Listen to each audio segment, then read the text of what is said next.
Hey, before we get rocking and rolling and shaking and baking, make sure that you go to the OutKick YouTube page. Make sure that you like, subscribe, and of course you can comment. You know, we get a lot of likes on this. Something's going on with the algorithm, but we get a lot of likes, got a lot of subscriptions, and got a lot of people that comment on this big, beautiful bald head. You got Ricky, there he is right there, Ricky. You got Tommy. You got Clay. You got the fellas on Hot Mic. Hey, how about Trey Wallace's podcast? That's just absolutely killing it. It's where you need to go for all of your unwoke, real sports talk. Speaking of unwoke, speaking of real, Rich Rod is my boy. When I was a head coach at West Virginia in 2002, went over to the athletic director's house, big party, reception. Rich Rod, his wife is there. Rich Rod's hammered.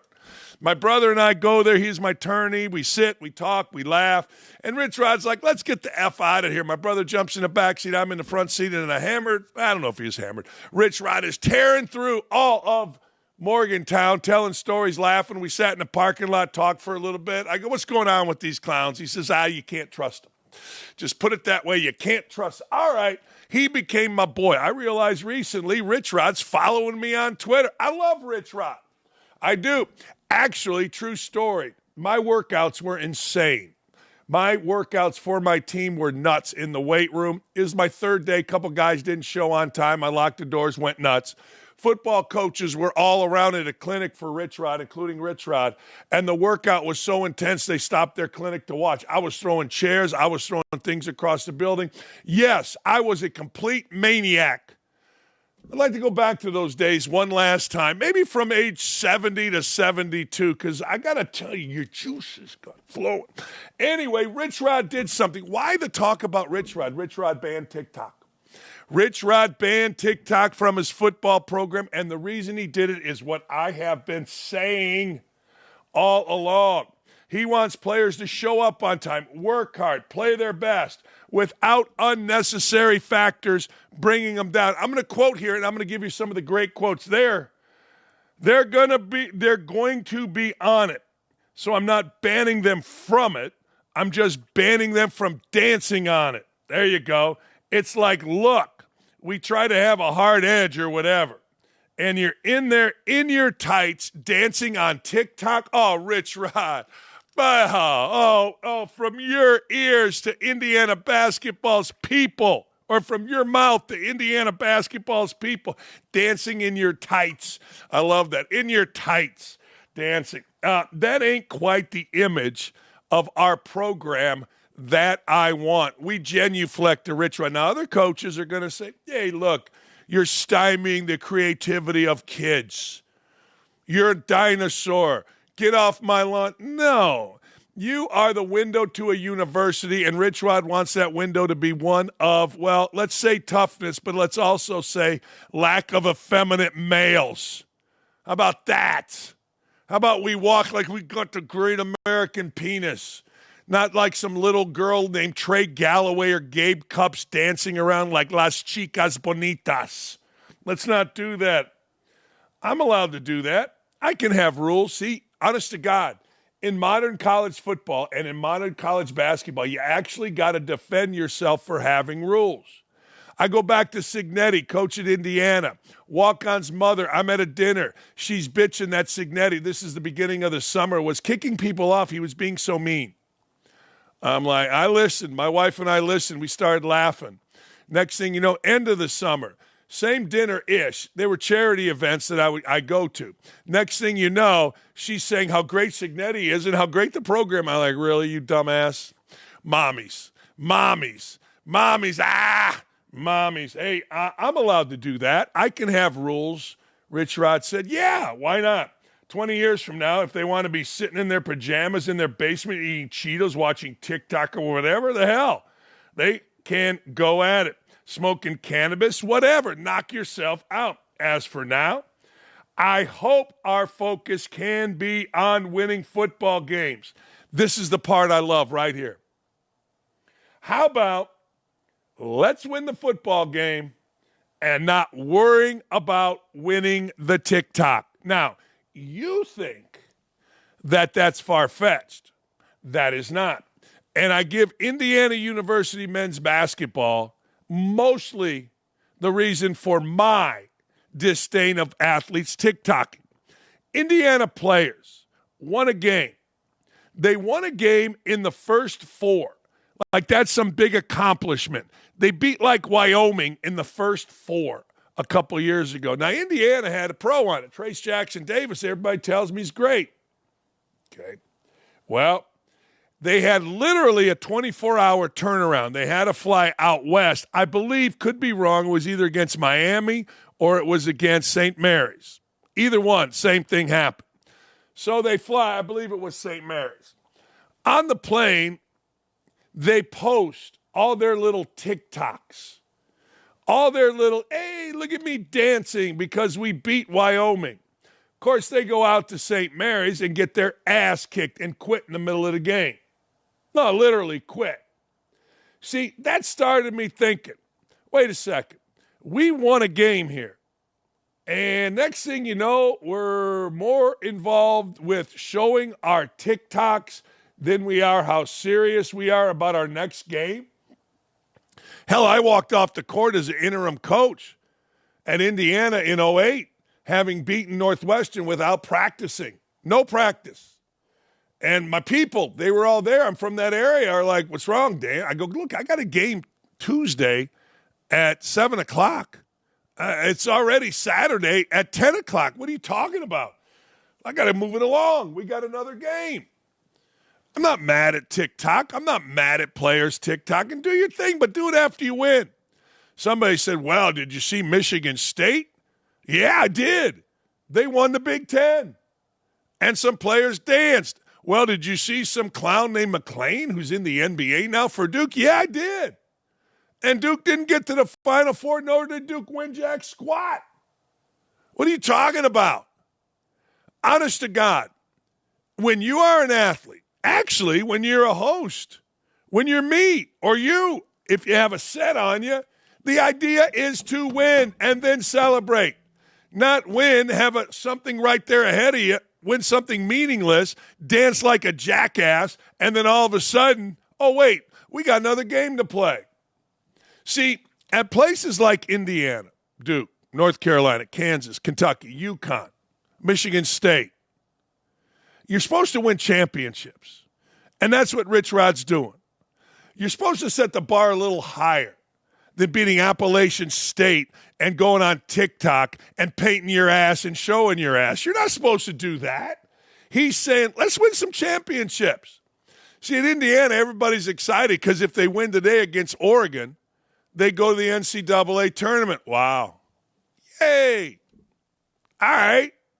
But see, at Indiana, at Duke, at North Carolina, Kansas, Kentucky, UConn, if there's ever a gathering of former players, I always say there's a big boy table. Those that won national championships. Don't tell me about your Big Ten or your Big East or your ACC title. Hell, we all got those. No, I'm talking about the big boy table. And you should always strive for the big boy table. You got to strive for it every day, for the big boy table. Not to make the tournament. Every slap that goes to Indiana should make the tournament at least once, twice, 3 out of 4, which is what I did. We sucked my senior year. But I digress. Swear to God. Good for Rich Rod.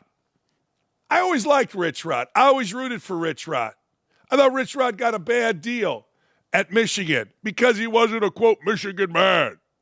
I'm glad he's back in business at West Virginia. I am. And I hope he has massive success. And afterwards, after they win a title, after they get to the college football playoffs, now you TikTok your ass off. My brand. My ass. Stephen A. Smith, this is pretty funny. You know, guys in the media always try to be tough guys. Guys that never played always try to act like they played. Guys that never coached, that are broadcasters in the media, they always try to equate themselves as coaches. You know, they didn't want to do the, and I don't blame them, they didn't want to do the grind of everyday coaching, but when they get on TV, man, they act like they're some kind of coach. What? It never plays well. Billis is the best. Billis tries to act like he was a coach. Yes, he went and got Krzyzewski's laundry in 92. But guys try to be coaches. They always try. And the same thing with being tough guys. You know, you've seen this forever. The guy in the schoolyard that backs down, but he tells all his buddies something, well, you know, I'm going to get in trouble. No, okay. Stephen A. Smith is the latest. Stephen A. Smith is the latest weekend warrior that when confronted didn't work out so well. Remember Frank Kaminsky, the player at Wisconsin? He always had a big mouth. ESPN tried to put him on draft coverage, and he was god-awful, horrible, ridiculous, bad. Tried to be funny, tried to be McAfee. He was always a mouth. Well, then you got a little spat that famously happened during the NBA playoffs, and boy, did he back down in front of his teammates when Jimmy Butler came a calling. I think it was Jimmy Butler. He didn't want no part of it. It was going to be him or him. Next day, he's on Dan Patrick. Next day, he's trying to do a media tour to cover up the fact that he was a complete coward, a dude whose mouth outran his muscle. Next thing you know, fast forward, he's out of the league. Why? I don't know. He had a lot of talent. I don't know what the hell was happening to him. Stephen A. Smith, no different. Stephen A. Smith, LeBron confronted Stephen A. Smith at a home game against the Knicks, and now he's going on the defensive. He's on Arenas' podcast in the third version of a response to the on-court spat, calling the confrontation some bullshit. It's the beef that never ends. That's what guys say. Man, that's some bullshit. That's everybody, my neighbor and myself. Oh, man, that's some bullshit. Stephen A. Smith backed down like a coward. It stared Stephen A. Smith. But here's Stephen A. Smith now, after the fact, talking. You didn't do that shit. You said you fucking with my son. No, I wasn't. I was talking about you. I was talking about you. Wasn't about your son. I know he's number 55. I know he got work to do. Woo. I believe that he got potential. Yeah. I believe that he got the potential to go pro. I truly believe that. It's going to be tough, but I think he could pull it off. And by the way, I'm rooting for him. I ain't rooting against nobody. But I was talking about your ass. You did this. Mm-hmm. You the one that had us as reporters, as a league, as an NBA franchise. All of us got to sit back and be quiet and capitulate to your shit. Come on now. You did that. And so when I see people talking, and I'm like, oh my God, can somebody? I mean, I know I got a show, and I know I got my podcast, but I'm like, God damn, y'all, I'm fair. I don't give a fuck who it is. It's you, it's you, it's you. It don't matter who it is. Damn it, I'm just meeting you. If somebody unfair to you, I'm going to be like, that's not fair. That's not fair. But when it come to me, everybody get crickets. That motherfucker Stephen A. on his own. That, respectfully, excuse my language, that's fucked up. Is there anything funnier than watching Stephen A. Smith try to do this, right? You know, now swearing, now acting like a tough guy, now acting like a, hood guy when he was such a pussy. Such a pussy. Honest to God, is there anything more fun than this? I mean, motherfucker, shit, motherfucker. Oh, really? Okay. Where was that to LeBron? This motherfucker is acting hard now, but he was mouse quiet. Mouse quiet in front of this dude. Bitch made. He would never, he had the chance to, he would never say this to LeBron when it's one-on-one. No media around. No cops around. It was just two men. I didn't see him saying nothing. And now listen to him. There's no bigger coward ever in media than Stephen A. Smith. Talks his ass off, was a pussy in college, backed out of playing because what? Clarence Smokey Gaines, if he in fact was ever recruited to play there, was too tough on him. So he backed off. Couldn't have been a bigger bitch back then. And now listen to him. Listen to him. When he had the chance, this is what I've always said, I'm very easy to find. Everybody calling me names, hey man, I am very, very easy to find. Stephen A. Smith had the chance to say all of this to LeBron's face. He backed down like the little bitch that he is. And we all know it. I mean, we all know it. I mean, look, when guys are in their 20s, that's when they're supposed to be tough. He wasn't. Couldn't handle a tough coach. I'm going to go write about it. I'm going to go talk about it. He backed down like a little kid on the playground. This motherfucker is acting hard now, but was mouse quiet in front of the dude. Bitch made. The issue is Stephen A. Smith thinks he's an equal to athletes, and he feels that he should be allowed to say whatever he wants and have the respect the players have for each other. He ain't speak about Jordan when his son got arrested for coke. That's right. It's not even that. I've said this all the time. Guys are so Jeff Goodman comes at me all the time. He saw me at a Louisville game, and I literally believe he went and hid. I didn't see him in the media room. I was going to say, let's go in a room, figure out who comes out. Big talk behind a Twitter handle. Now, once in a while, he's in a group text. They put me in for some reason. He and his guy, Lil Robbie Doster, big talk. I'm easy. No, that's funny. That's some funny, funny stuff to be. You imagine LeBron. Back up. I wait for LeBron James to come out, and somebody ask him, you know, you had a confrontation with Stephen A. Smith. He's doing a bunch of talking now. What'd he say then? Nothing. This is what happens in 7th grade. Once guys get into puberty, and all of a sudden, you know, in 2nd grade, someone punches you, you don't care. No ego. But you get to 7th grade, right? And somebody disses you. You got to fight back, or you internally. This happened to me. This changed my life. I got punched in 8th grade, right at the bell, and didn't do anything about it. Tough kid, toughest kid punched. I didn't do anything about it. Nothing. I cowered, almost killed myself, thought about it. This is true. And then I realized I'm never letting that happen again.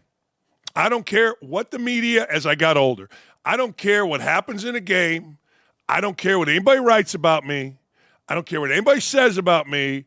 I am never feeling that way again. So I got in 3 or 4 fist fights, punched a kid in health class because he came at me. Big fat football player, called me a pussy, came at me. And then I had 3 in college. I was 2-0 against football players, 1-0 against a guy who flipped my fedora, because I would rather deal with the consequences of Bob Knight or my parents than deal with my own consequences internally of knowing that whether it was public or private, I backed down. I couldn't deal with that. Stephen A. Smith is dealing with those consequences right now. He knows he looked like a little bitch. He knows he was a little bitch. So now he's trying to talk his way out of it. Same thing Kaminsky did. Now, people ask me all the time, why do you take things? I'm not going to go to look in the mirror and it cost me money, cost me job, great. But I'm not looking in that mirror knowing that I was ever a punk again. Ever. Ever. Ever. There you go. Friend of the program, Urban Meyer, been texting with the coach. He's all in on college football playoff going to 14 teams. Me too. The games were great. Citing it's great for the game, but the Big 12 and the ACC will be pissed off with the process. They will. That's why some of those teams got to get the hell out. They do. Honest to God, it's 4-4 Big 10 SEC, 2-2-1-1 format. I know it's out there a little bit, but I did a little diving into it. And of all the ones I've heard, it makes the most sense. Now, here's the best thing. It takes it out of selection and moves it into access. So the selection committee is going to be wrong. It's an imperfect system. It's been that way since the BCS. I like the idea you play into it. It does not penalize you. If I'm a coach in the current model, I am not playing a tough team in the early part of the season. That's absolutely right. That's going to hurt my team. That's absolutely right. If you go on the conference, handle the access. The Big Ten gets 4 teams. You're darn right I'm going to play Texas because I want to challenge my team. It's great for recruiting. It's great for our fans. It's great for the game of football, and I will not penalize. And it will not penalize me. If I still win the Big Ten, I'm the number 1 seed. That's right. If I'm an ACC team, I'm not playing a top-tier team. If I'm Ohio State and I got 4 teams in, hell yeah, I am. It is good for the game. I've said this all the time about college basketball, which is quickly becoming a niche March sport, and that's no good. I've said these games, Indiana, Kentucky, should be played on home courts. Duke, whomever, Gonzaga, home courts. Not neutral, home courts. It's a big difference. It's a big deal. College football needs those kind of things. College football needs good games in the fall. It does. And you know what we do in the fall? We look at the slate. This is a really good week. This is not such a good. You know what I'm saying. Fox Radio host Rob Parker slammed Myles Garrett. Okay, Robbie. For re-signing with the Browns, labeling him a fraud for opting out of the money with the Browns or opting for the money with the Browns rather than signing with a Super Bowl contending team. Remember, Myles Garrett did say, man, I want out.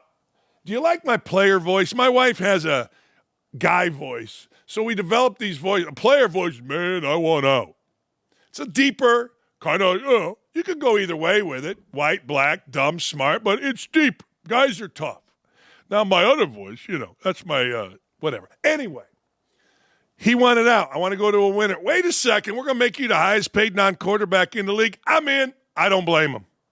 I don't blame him. Here's Rob Parker. You got to call him a fraud.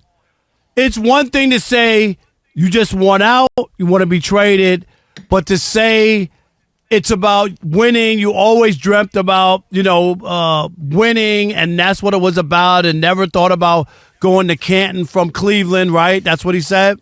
And then they come along with money for you, and then all of a sudden, all of those words really don't matter because they never were. And maybe that was just his ploy to begin with, and he was talking huffing and puffing because they didn't want to pay him. And I think the Cleveland Browns continue to make bad decisions. He's a great player. That isn't even the issue. Right. The issue is you're in last place.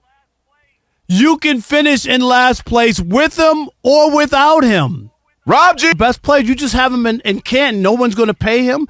Here's the thing that doesn't compute with me and your story. He didn't say, pay me or I'm out of here quietly or whatever. So I want to go win. You sent out, okay, you're not winning in Cleveland. So he took the money because winning was never the issue. And that's my point to you is that it couldn't have been about winning. Because if that was really your thing, you already said it. You've already established yourself. You already made a lot of money. You're going to get paid in this league because he's that talented. Winning was never on the table because if it really was on the table, you wouldn't still be in Cleveland in a division that's already tough. They could be last or third out of four, depending on how big the Bengals. For the next 5 years, 4 or 5 years. I'm serious with the way that the division is stacked. Yeah. There you go. He's not wrong. I mean, let's be honest. But what's the guy supposed to say? Guy wants out of town. You can't say, I hate Cleveland, I don't like the players, because it's on the table that they might give you a big contract, and now you got to go face. It's like, guy tells you he's getting divorced, right? And you go, hey, man, I hated that bitch. My bad. I hated that woman. She sucks. Or let's go the other way. A girl tells you they're getting divorced. I hated that asshole anyway. Screw them. Well, then all of a sudden they get back together, and you're like, oh, man, that's what this is. He couldn't come out and say, you know what? I don't like Cleveland. I don't like playing in that cold. The mistake on the lake. We never win. By the way, the Browns haven't won, listen for it, a division. Not a conference tie, not a division since 1989. A division. All right, so you can't do that. So he said, I want to go to a winner. All right, well, hey, man, we're going to make you the highest paid non-quarterback. Hey, winner. I don't need to go to a winner. I am a winner. Cleveland's a great place to be. In the summertime, it's awesome. Most cities are. Wintertime, it's miserable, but I still like it. I'm all in on Cleveland. You can get mad, glad, angry, or sad, and Rob Parker's not wrong, particularly if you think about Cleveland. I mean, if you go Cleveland's route, they haven't won squat with this guy, yet they're paying him a ton. What? Why are we doing that? No. Anyway, they did. ESPN analyst Louis Riddick, here we go, thinks Shedeur Sanders' draft stock has taken a hit due to people spreading rumors and downplaying the former Colorado quarterback's talent because of his father, Deion Sanders. Interesting. Here's Riddick. People have been at this game, so to speak, of trying to talk certain prospects down for years. Deion is a lightning rod. That's where it starts. It doesn't even start with Shedeur. This starts with his father, and then it just trickles down to him. And it starts with his father. It's been that way since I played with Deion back in 1992 in Atlanta. People don't like flashy guys like that who can back it up. They just don't. They don't like people who are strong, confident. It's funny. Like, we love it, but then with some people, we don't love it. With Deion, he's always been a polarizing player to the people who don't know him. If you know him personally, you would be like, I get it, and I love it. Give me more of it. With Shedeur, he has some of his father in him. There's no question. How could he not? Yeah. He's the man. I mean, he's the man's son. And so a lot of it comes from who he is and what his last name is. Now, as far as him individually, why do they pick at him on the field? Does he have Cam Ward's arm? No. Do you need Cam Ward's arm? Do you need John Elway's arm? Do you need Josh Allen's arm in order to play high-level winning football in the NFL? No. But at this time of year, we always fall back to those baseline levels in terms of like evaluating quarterbacks and saying, well, if you don't have a rocket arm, you can't play. If you don't run 4-4 like Lamar and can create outside of structure and throw the ball and switch it to your left hand like Patrick Mahomes, you can't play. You're either a Hall of Famer or you suck. And that's what it always comes down to at this time of year with quarterback. Yeah, it pretty much does, because everybody's looking for something to talk about. He's not wrong. Louis Riddick is absolutely right. I hate to say that because, well, whatever. But Louis Riddick's right. I mean, I do think that Deion Sanders' persona, what's the right word? Is like an umbrella over his son Shedeur. I feel like he envelops the whole thing. But that is why I've said this, and I'll continue to say this. That is why you can't get mad when a quarterback coach interviews him and doesn't like him. Just like you can't get happy or mad when a quarterback coach interviews Shedeur and likes him. You have this mythical figure in the NFL football and really in society, prime time. And this goes back, I was in college same time. This goes back to when he was in college. I mean, this goes way back. This has been forever. This is in our society. His father, Shedeur's father, Deion Sanders, is bigger in many ways than any NFL former player because he reaches more people. Yeah, Brady's big, Manning's big, no question. They do their commercials. But Sanders resonates. Sanders resonates if you listen to him with coaches. He resonates with African Americans big time. He resonates with rich African Americans, poor African Americans, white dudes, black dudes, people all over. He resonates, always has. At least in my world, he always has. I always kind of liked what he was doing. I always liked what Bosworth was doing back then. I always kind of thought it was cool. Wish we could have done it in Indiana. But anyway, long story short, yeah, you got to go interview him. You've got to see what's real and what's bullshit. So you can't really get mad at a quarterback coach not liking him. You can get mad at that quarterback coach spreading it. He should shut the hell up, worry about his own team. He doesn't need to tell anybody. And whoever that quarterback told the media, he should excommunicate from his life. But because of Sanders, Deion, you got to figure out who Shedeur is. I say it every day here. He is the face of $1 billion operation. Whoever quarterbacks the Colts, if the quarterbacks are good, let me put it to you this way. Peyton Manning legitimately saved the Colts from moving. Peyton Manning legitimately not only saved the Colts from moving, but Peyton Manning got a building built. Lucas Oil Stadium would never have been redone from the Hoosier Dome were it not for Peyton Manning and the success of the Colts. But, anyway, long story short, it's kind of an amazing, amazing, amazing time right now. It really is. All right. Here is, of course, Ryan Clark. Ryan Clark has to put his idiotic spin on it.